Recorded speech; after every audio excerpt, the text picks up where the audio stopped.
Yo, what's up boys?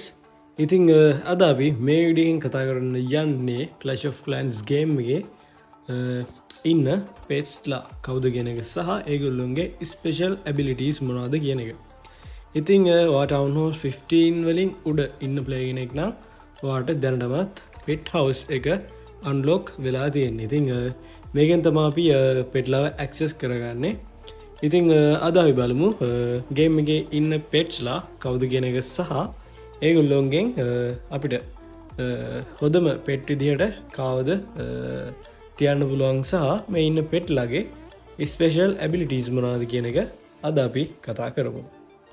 ඉතිං අපේ pet list එකේ පළවෙනියටම අපිට ඉන්නවා ලැසි. ඉතිං මෙයා තමයි මං හිතන්නේ සාමාන්‍යයෙන් ටවුන් හෝල් 15 එකේදී ඔයාලට මුලින්ම හම්බෙන පෙට්.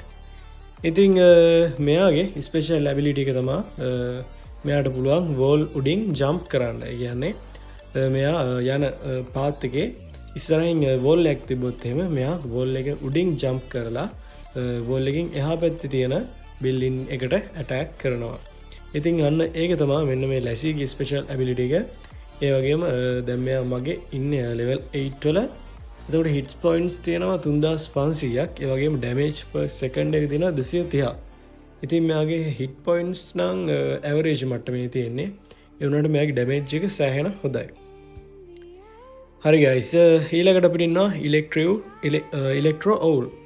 ඉතින් මෙයා මං වැඩියෙන් යූස් කරන පෙට් කෙනෙක්. මොකද මෙයාගේ ස්පෙෂල් ඇබිලිටි එක තමයි අර ඉලෙක්ට්‍රෝ ඩ්‍රැගන්ගේ වගේ මෙයා ඩැමේජ් එක සිද්ධ කරද්දී බිල්ඩින්ග්ස් වලට ඒ ඩැමේජ් එක චේන් වෙලා යනවා. ඒ කියන්නේ අපි හිතමු දැන් ගෝල්ඩ් ස්ට්‍රේජ්ජක් කට ඇටැක් කරොත් එහෙම ඒ ගෝල්ඩ් ස්ට්‍රේජ් එක ඉස්සරහා තියෙන තව බිල්ඩින්ග්ස් වලට මෙයාගේ ඇටැක් එකේ චේන් එක යනවා. ඉතින් මෙයා සෑහෙන හොඳ පෙට් කෙනෙක්. සාමාන්‍යයෙන් ඒවා වෝඩන් චාර්ජ් වගේ සිද්ධ කරනවා නම් ඔයාලට පුළුවන් මෙන්න මේ ඉලෙක්ට්‍රෝ ඔවුල් එයත් එක්ක කම්බයින් කරන්න. ඒ වගේම මෙයාගේ හිට් පොයින්ට්ස් තියෙනවා 2600ක්. ඩැමේජ් per second එක තියෙනවා 150ක්. මෙයාගේ සාමාන්‍ය ස්ටැටික්ස් අඩුයි වගේ පේන්නේ අපිට. ඒ වුණාට මේක ලොකව ලොක් වෙන්නේ නැහැ. මොකද දැන් චේන් වෙද්දි මෙයාගේ ඩැමේජ් per second එක අපිට සෑහෙන හොඳ මට්ටමකින් හම්බෙනවා. හරි, අපිට ඉන්නවා ඊළඟට මයිටි යෝක්. ඉතින් මෙයා තමා අපේ පෙට් ලිස්ට් එකේ ඉන්න කට්ටියකින් මං හිතන්නේ සෑහෙනම හොඳ හෙල්ත් එකක් තියෙන එකන. මොකද මෙයාගේ හිට් පොයින්ට්ස් තියෙනවා ආසන්න වශයෙන් 5000කට කිට්ටු වෙන්න ලෙවල් 6 වලදී. ඉතින් ඒ කියන්නේ අනිවාර්යයෙන් ලෙවල් 5000 හිට් පොයින්ට්ස් 5000 පයින්නවා අනිවාර්යෙන්. හැබැයි මෙයාගේ ඩැමේජ් එක අඩුයි. ඒ වුණාට මෙයාගේ ස්පෙෂල් ඇබිලිටි එක තමයි මෙයා වෝල්ස් වලට එක්ස්ට්‍රා ඩැමේජ් එකක් සිද්ධ කරනවා. කියන්නේ මෙයා වෝල් එකට ඇටැක් කරන්න ගත්තාම සෑහෙන ඉක්මනින් අපිට වෝල් එක ඩවුන් කරගන්න පුළුවන්. ඉතිං මෙයා හොදයි අපිට සාමාන්‍යයෙන් හෙල්ත් එක අඩු හිරෝ කෙනෙක් එක්ක කම්පයා කරන්න. හරි නැත්තම් බාබේරියන් කින් වෝල් උඩින් යන්න නැති හින්දා අපිට පුළුවන් මෙයා බාබේරියන් කින් එක කම්බයින් කරලා ඉක්මනට බිල්ඩින්ග්ස් ඩවුන් කරගන්න. ඊට පස්සේ අපිට ඉන්නවා යුනිකෝන්. ඉතින් මේ පෙට්ටුත් මම වැඩියෙන් ආස පෙට් කෙනෙක්. මොකද මෙයා අපේ හීරෝස්ලව හීල් කරනවා. ඉතින් ඒක තමයි මෙයාගේ ස්පෙෂල් ඇබිලිටි එක. ඉතින් මෙයා තප්පරයකට මං හිතන්නේ හීල් කරනවා 70ක්. ඒ වගේම මෙයාගේ හිට් පොයින්ට්ස් පොඩ්ඩක් ලෝ. හැබැයි ප්‍රශ්නයක් නැහැ. මොකද මෙයා අපේ හීරෝගේ පිටිපස්සෙන් හැම වෙලෙම ඉන්නේ. ඉතින් ඒවා සාමාන්‍යයෙන් RC ඒ කියන්නේ රොයල් චැම්පියන් ඩයිව් එකක් කරනවා නම් හෝ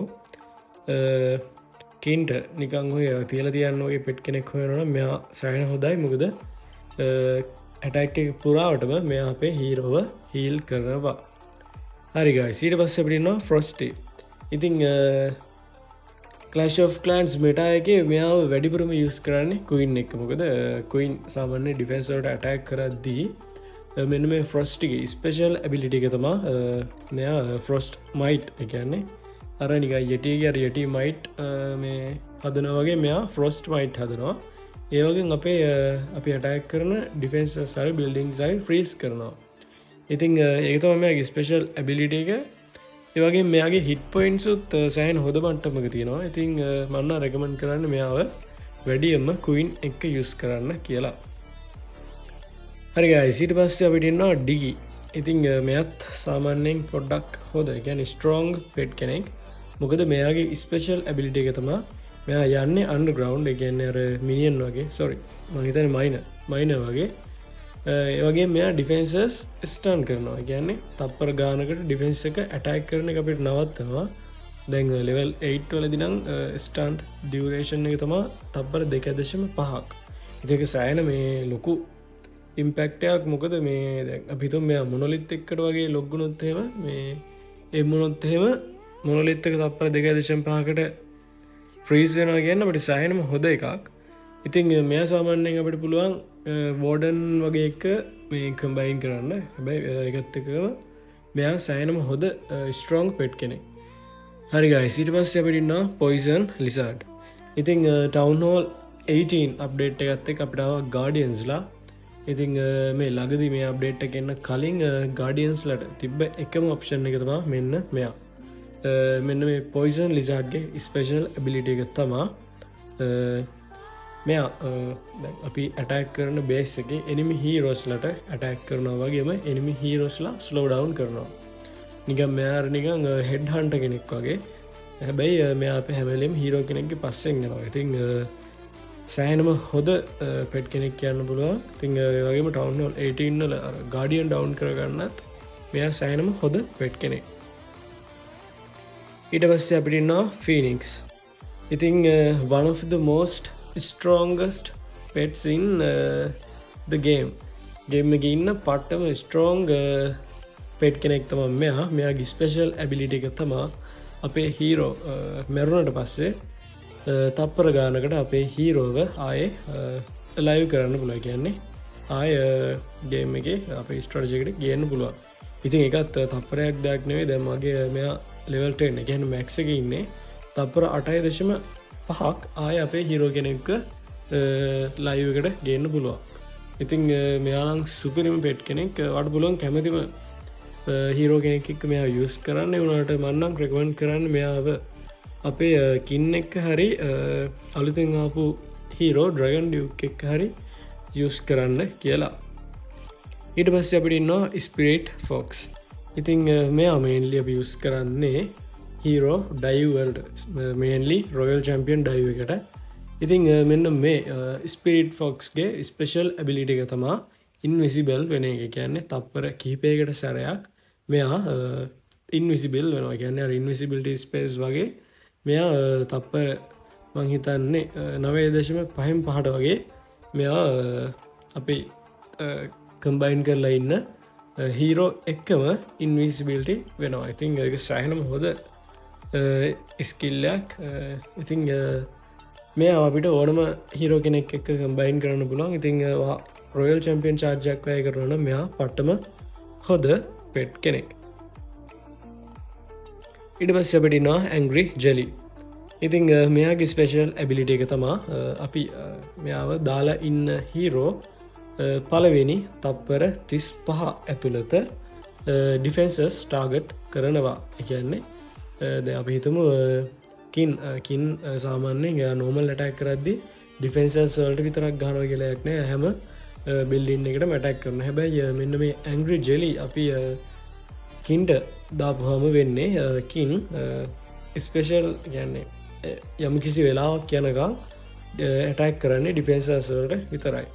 ඉතින් මේක පොඩ්ඩක් අමාරු පෙට් කෙනෙක්. මොකද දැන් අපි ස්ට්‍රැටජි එක අනිවාර්යයෙන්ම දැනගෙන, කියන්නේ ප්‍රෝ කෙනෙක් නම් තමයි අනිවාර්යයෙන් මේක යූස් කරන්න ඕනේ. නැත්තම් ගොඩක් වෙලාවට අපේ හීරෝස්ලා සෑහෙන ඉන්වෙන්ට් මැරෙනවා හරියට මේක මැනේජ් කරගත්තේ නැත්තම්. කොහොම හරි මෙයත් ගොඩක් ස්ට්‍රෝං පෙට් කෙනෙක්.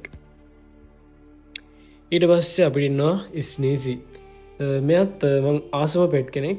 මෙයාගේ ස්පෙෂල් ඇබිලිටි එක තමයි මෙයා තව එයා ට්‍රූප්ස් අලුතෙන් හදනවා. ඒ කියන්නේ ඒගොල්ලෝගේ නම මං හිතන්නේ මොකක්ද මන් දාමේදින බුගර්ස්ලා.